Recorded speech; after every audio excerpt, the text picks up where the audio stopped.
Zygost Productions.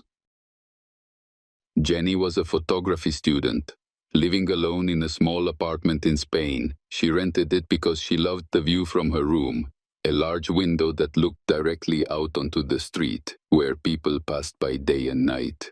Most nights, she stayed at her desk, surrounded by the artificial warmth of the heater, absorbed in front of her monitor, playing and chatting for hours. She lived connected, but also alone. She didn't have many friends.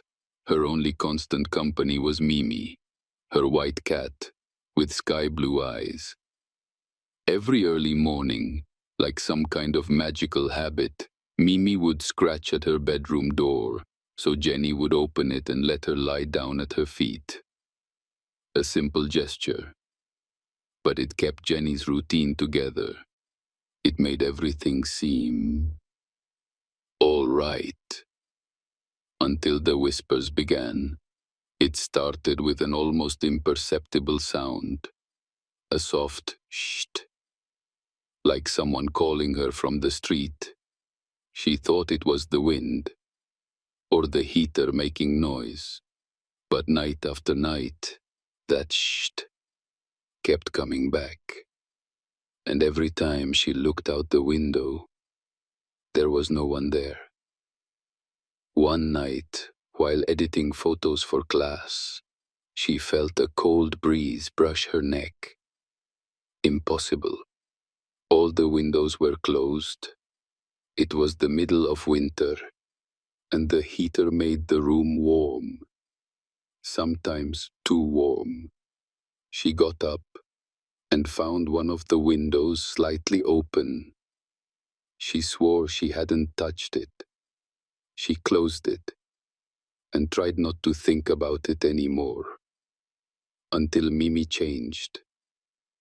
The cat, who used to sleep like a living stuffed animal, now spent nights staring intently at the back door, the one that led to the small balcony. She didn't meow, she didn't scratch, she just stared. One night, while looking through old photos of Mimi in the kitchen, Jenny froze.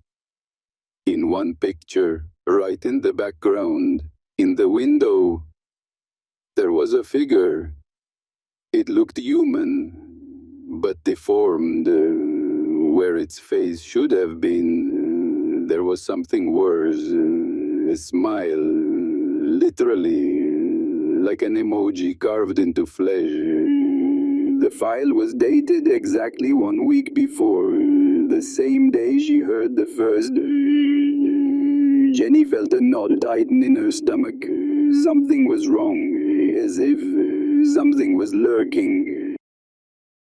The next morning, she decided to peek out the small balcony, right where she saw the figure in the photo. And on the floor, she found a broken glass bottle. It didn't look like it had fallen. It looked like it had been placed there. But the most disturbing thing, the living room window was once again slightly open. From the outside, she ran to close everything and locked herself in. She tried to distract herself. Sat down in front of the monitor. Started her game. But while losing the match, during respawn time, a flood of memories hit her like a punch to the chest. The first shht, the breeze, the figure, the bottle, Mimi. Where was Mimi?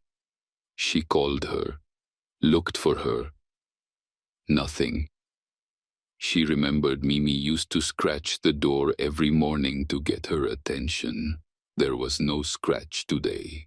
Her heart began to race, and then she felt it again, the breeze. No, impossible. She had closed everything, everything.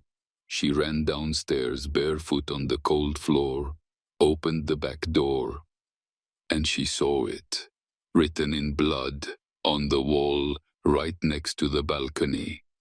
I love you. And on the floor, like an offering, a small heart. bleeding, trembling, too small to be human.